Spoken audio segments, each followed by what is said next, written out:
Hello! Oui, je suis habillée comme la dernière fois car je filme les 2 vidéos à la suite. Aujourd'hui, c'est une vidéo qu'on me demande depuis un certain temps. Vous avez été très nombreux, que ce soit sur Instagram ou ici, à me demander quel matériel j'utilise, quel cahier j'ai, où est-ce que je me les procure, ceci, cela, et du coup, je vais vous répondre aujourd'hui aux questions notamment les plus posées. Je vais vous présenter les différents cahiers de coloriage que j'ai, je vais vous présenter quelques coloriages pour vous montrer le rendu de chaque cahier, et ensuite je vous présenterai avec quel crayon je colorie, où est-ce que je les ai achetés, tout ça, pour répondre à toutes vos questions.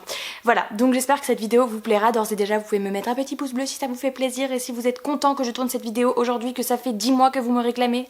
Bref, alors je vais commencer par vous montrer mes cahiers de coloriage préférés, on va dire ceux où j'en fais le plus et qui sont pour moi les meilleurs. Oui, avant de commencer, c'est quand même intéressant que je vous dise que je ne colorie exclusivement que du Disney. Aujourd'hui, il y a 1, 2, 3, 4, 5, 6, 7, 8, 9 albums de coloriage qui sont des albums Disney. C'est parti, on y va parce que cette intro est beaucoup trop longue. Mes 3 cahiers de coloriage, eh bien c'est ceux dans lesquels je colorie le plus souvent et qui sont à mon sens les meilleurs. Si vous recherchez un cahier de coloriage Disney pour commencer, je vous conseille les Disney Mystères. Donc ils en ont sorti 5 à ce jour, enfin je crois même qu'il y en a un qui va sortir courant mars, donc au moment où je vous fais cette vidéo je sais pas s'il sera sorti ou non.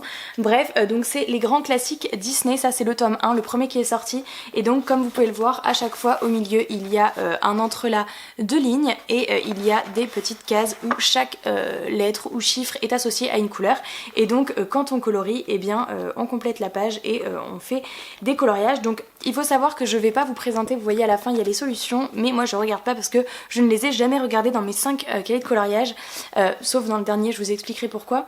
Parce que tout simplement je veux pas me spoiler, je préfère prendre une page au pif et colorier, mais je vais quand même vous montrer le rendu. Donc je vous prends une double page au hasard, voilà, où là on a 2 pages qui ont été réalisées, donc une scène avec Cendrillon et une scène de Bianca. Je vais vous en montrer une autre pour le fun parce qu'en fait j'ai envie de vous montrer ce que j'ai fait, voilà, on en a un autre, c'est Stitch, comme je sais que vous êtes nombreux à kiffer Stitch, bah je vous montre celui-ci. Donc voilà, donc moi mes coloriages je les effectue, je les fais au feutre, et parce que c'est comme ça que je préfère. Je vais vous en montrer que j'avais commencé à faire au crayon de couleur. Alors je sais bien qu'on va sans doute me répondre qu'il y en a qui font au crayon de couleur et que c'est beaucoup plus pigmenté que ça. Je sais, il faut avoir une palette, il y a des palettes de crayons de couleur qui sont très bons, des crayons de couleur gras, ou si on appuie beaucoup et qu'ensuite on passe un produit, voilà, ça rend magnifique, on dirait du feutre et en plus il n'y a pas de traces, je sais tout ça. Mais voilà, moi avec les crayons de couleur que j'avais, vous voyez, c'est très fade, et puis tout simplement je préfère le feutre qui glisse sur le papier qu'un crayon de couleur où il faut appuyer. Voilà, j'ai pas envie de me faire une tendinite du poignet, je suis pas musclée, et du coup je préfère le feutre. Donc voilà, ça c'est le 1, et donc il y a également le 2, donc qui est exactement sur le même principe. Je vais vous montrer également une double page ici, une 100% Winnie l'ourson. Allons-y. Donc ça c'est une page dans le 2, on va en prendre une autre. Bon bah une autre de Stitch, hein, allons-y. Donc voilà. Ça c'est le tome 2, allons-y pour le tome 3. Le tome 3 je l'aime un petit peu moins que les 2 premiers parce que voilà, les coloriages en tous les cas que j'ai fait de manière aléatoire m'ont moins convaincue. Il y en a des très jolis, mais de manière générale j'ai moins été contente du résultat. Celle-ci c'est ma double page préférée de ce livre, voilà, je le trouve trop beau avec le petit Michel, c'est celui-là son prénom, le tout petit en rose je crois, dites-moi si je me trompe. Mais voilà, j'ai moins été, en tout cas les deux premiers sont vraiment mes favoris. Et voilà, cette double page que j'adore aussi, qui est trop jolie avec la petite Moana et la petite Vanellope. Voilà, donc ça c'est les 3 tomes que moi je préfère, qui sont les coloriages et mystères. Ils en ont sorti 2 nouveaux. Donc là je peux pas vraiment vous donner mon avis, puisque si vous avez vu ma vidéo de la semaine dernière, c'est l'un des livres que j'ai reçu à mon anniversaire, et donc comme je vous tourne la vidéo 5 minutes après vous avoir présenté mes cadeaux d'anniversaire, il est évident qu'en une semaine, enfin ça fait une semaine pour vous mais ça fait 2 minutes pour moi, donc je n'en ai pas fait plus, donc je peux pas vous dire. En tous les cas mon chéri a regardé les solutions et il m'a dit qu'il y en avait des très beaux, donc celui-là je pense que je vais autant l'aimer que les 3 premiers. Par contre celui-ci, voilà, c'est le tome 5. Alors pour être honnête avec vous, je l'ai reçu en partenariat avec Hachette. Je suis maintenant en partenariat avec Hachette, enfin la ligne en tout cas de coloriage, qui m'ont donc fait parvenir celui-ci, qui est le tome 5.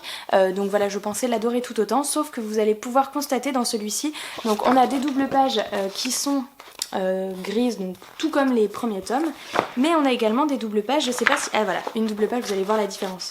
Là c'est gris normal, et là il y a d'autres pages qui sont en beaucoup plus noirci comme ça, parce qu'en fait tout simplement ce tome a été fait par 2 illustrateurs différents, et donc pour les différencier, eh bien il y a un illustrateur qui a les pages en gris clair et il y a un illustrateur qui a les pages avec les gros tracés noirs. Voilà, du coup c'est vrai que de prime abord ça m'inspire moins. Après c'est le seul, du coup c'est le seul cahier où j'ai regardé les solutions à la fin pour voir à quoi m'attendre, pour vous donner un avis. Ce tome je l'aime beaucoup moins que les autres. Voilà, je suis désolée Hachette, il m'a envoyé ce livre et je l'aime moins. Alors j'en ferai quand même. J'en ai fait un, je vais vous montrer les résultats. Donc c'était un avec des grosses lignes noires et c'était Scar qui est comme ceci, donc qui est quand même très beau, hein. Je trouve que le résultat est quand même bien. Maintenant pour avoir regardé les solutions à la fin, bah d'ailleurs je vais peut-être vous montrer. Je vais vous montrer le style des illustrations et en fait ça fait pas aussi... On dirait qu'il y a eu la patte en plus d'un illustrateur. Pour certains ça va peut-être vous plaire, pour moi ça me dérange parce que je recherche vraiment les vraies illustrations, les vraies images de Disney.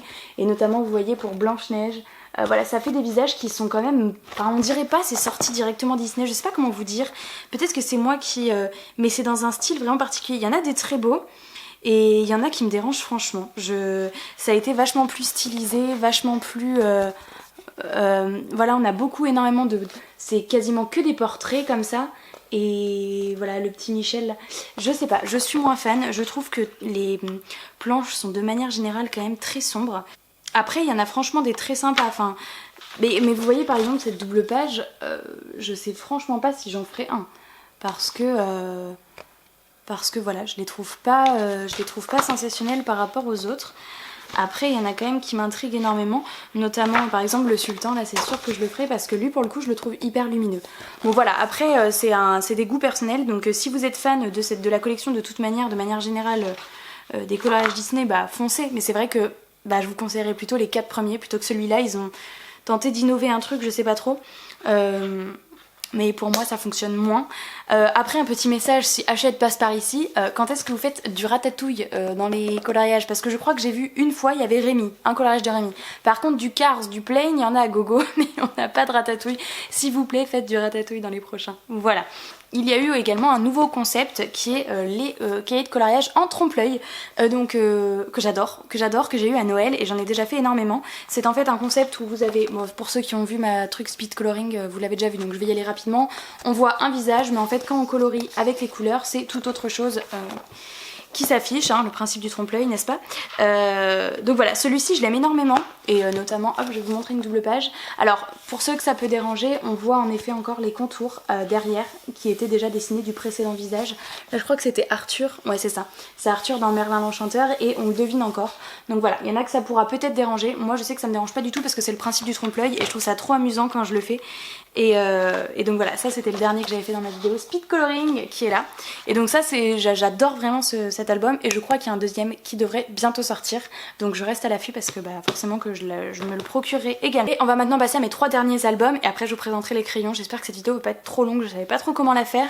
Là on a 2 albums que j'adore mais que malheureusement je ne colorie plus parce que je les trouve très compliqués. Il s'agit des bestiaires, voilà, des bestiaires Disney qui m'avaient énormément tenté à leur sortie mais qui en fait... alors le résultat quand ils sont, vous voyez on a des tas de planches comme ça, hop, qui sont enfin vraiment il y a énormément de détails et du coup je trouve qu'on finit par ne plus savoir comment colorier parce que est-ce qu'on colorie tout un... Enfin voilà, si on se met à colorier chaque détail c'est juste impossible et pour autant si on se met à tout colorier pareil, où est l'intérêt de ce genre de petits détails? Donc cet album est vraiment magnifique et donc je vais vous montrer quelques coloriages que j'ai fait. J'avais effectué celui-ci, hop, Simba que j'adore mais je sais pas combien d'heures j'y ai passé et en fait ça m'a plus pris la tête qu'autre chose donc, alors que c'est pas le but du coloriage. Et celui-ci qui reste mon préféré je crois, après c'est que j'adore Cendrillon et les petites souris. Donc voilà, donc pareil tout le fond en rose vous voyez, enfin j'y ai passé un temps fou et donc le résultat certes il est magnifique le résultat de ces coloriages mais je m'éclate pas autant sur le moment parce que j'y passe vraiment trop de temps. Mais vous voyez on a des tas de double pages, voilà, et il y a beaucoup trop de détails et donc le 2 et fait le même principe. Si vous êtes minutieux, que vous avez envie de ce genre de détails, franchement foncez parce qu'ils sont vraiment magnifiques.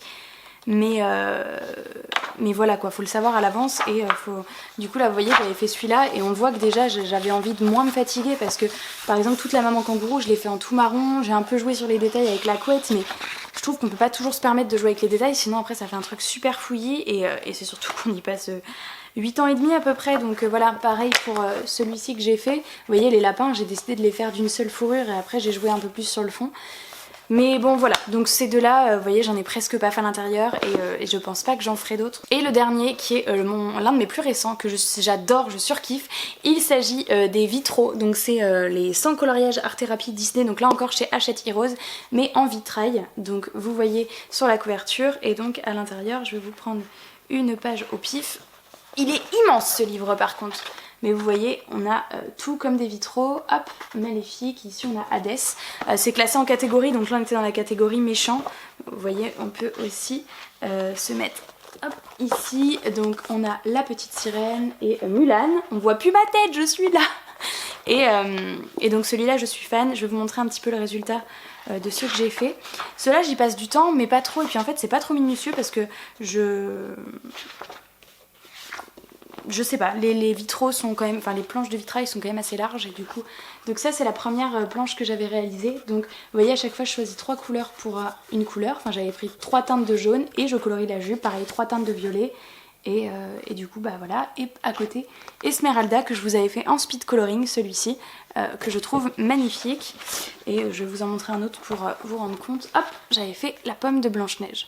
Donc ceux-là ils prennent du temps aussi, mais je les trouve moins casse-tête à faire parce que je sais pas, parce qu'ils sont moins casse-tête pour moi, voilà c'est tout. Voilà, on va passer à la partie que beaucoup d'entre vous attendent. Alors vous allez voir que mon matériel n'a rien de fifou et j'espère que ça répondra à vos attentes.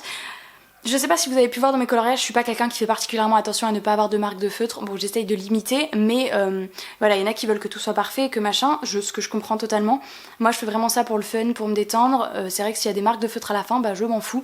Donc, j'ai probablement pas les meilleurs feutres sur le marché. À la fois, j'ai pas envie de payer une blinde pour des palettes de feutre. Donc voilà, ça, ce sont que c'est qu'une opinion personnelle. Je comprends totalement qu'il y en a qui mettent plus d'argent dans leur matériel pour avoir un meilleur rendu. Voilà, moi, je suis très contente de mes résultats. J'adore les faire et du coup bah, je vais vous présenter mon humble matériel, mais voilà, il y a certainement mieux qui existe ailleurs. Le premier que j'ai, et on va dire c'est le plus classique, il s'agit, attendez parce que j'ai pas préparé à l'avance, il s'agit, hop, voilà, je vous en montre quelques-uns. Donc c'est les Stabilo Pen 68, j'imagine que c'est les plus connus pour faire ce type de coloriage. Donc ce sont des feutres à pointe médium, on va dire, qui sont à la fois bien pour colorier des grandes zones, mais à la fois bien pour faire des choses assez précises. Donc ce sont, on va dire, mes feutres préférés, mais c'est quand même ceux qui coûtent le plus cher de mes feutres, puisque je les avais achetés à la base dans cette pochette. Bon là c'est plus ceux-là qui sont rangés dedans, mais vous voyez une pochette de 25, ou je sais plus combien il y a de feutres dedans, et ça coûte quasiment le même, enfin ça coûte quasiment 20 € pour les 25 feutres,